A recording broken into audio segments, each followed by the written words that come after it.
A young prince kneels in the dust before a fisherman, and with a single sentence, he is about to give away his whole life. No army stands against him.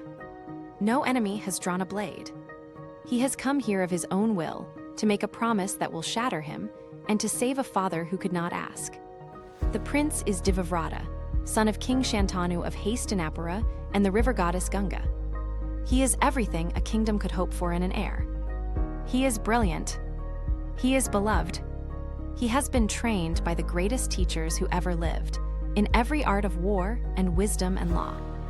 He is the rightful crown prince, and no one who has ever seen him doubts that the throne is his. In him, the whole line of Hastinapura sees its future secured. But a king is also a man. Years after Divavrata is grown, Shantanu walks by the river and falls in love. The woman is Satyavati, a fisherman's daughter. When Shantanu asks for her hand, her father does not refuse him outright. He sets one condition, and only one. The children born to Satyavati, and no one else, must inherit the throne. Not Divavrata.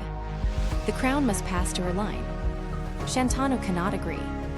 His son is worthy, more worthy than anyone.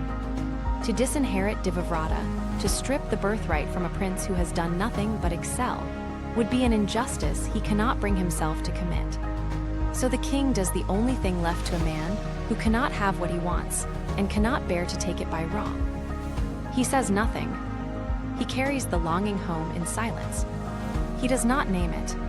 He does not command it. He simply begins to fade, sinking into a quiet, wasting grief that dims the light in him day by day. The court watches its king grow thin and distant, and no one knows the cause. But Divavrata knows his father. He sees the sorrow, and he cannot rest until he learns its root. Quietly he asks. Quietly he is told. And the moment he understands, he acts not to seize what is his, but to give it away. Divavrata goes to the fisherman himself. He does not send a messenger. He stands before the man who set the price on his father's happiness, and he renounces his own claim to the throne. Forever, let Satyavati's sons rule. He, the crown prince, steps aside. It is a sacrifice enormous enough to buy back his father's life. But the fisherman is a careful man, and he is thinking beyond a single generation. He presses further. Divavrata may give up the throne, yes. But what of Divavrata's own sons when they come? Strong sons of a strong prince. Might they not, one day, look at Satyavati's children on the throne and decide the crown should have been theirs? Might they not fight for it? A promise from Divavrata is not enough. His future must be closed as well. And here the prince does the thing that will shadow the rest of the story. He takes a second vow, far more terrible than the first. He swears lifelong celibacy. He will never marry. He will never father a child. He closes off his own line entirely, so that no son of his can ever be born to contest the throne. The crown was only part of what he gave up that day. He was surrendering the chance of a family too, of an heir, of any child at all to carry his name forward. In the popular telling, the heavens answer at once. Flowers rain down upon him, and the gods themselves cry out his new name across the sky. From that day he is Bhishma, he of the terrible oath. His father, overwhelmed by the scale of what his son has done, gives what a father can. He grants Bhishma a boon. Death itself will not take him against his will. Bhishma will die only when he chooses to die, and not one moment before.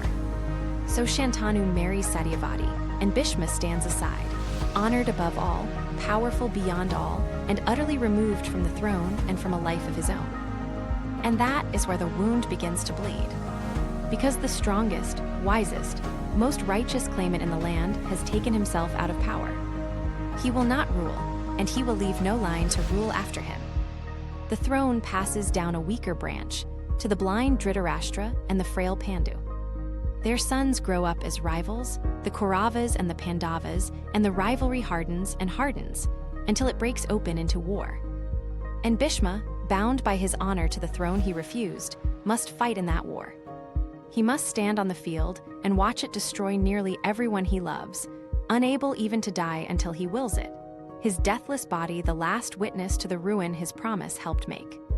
A son gave everything for his father, flawlessly, selflessly, without a trace of self-interest. And it was that very perfection that hollowed out the dynasty from within. The vow was no sin. If anything, it was too much virtue, spent in the wrong place. Some of the cruelest wounds a family suffers are the ones opened by its most devoted heart. Source: the Mahabharata Adi Parva, retold for Mr. Stories.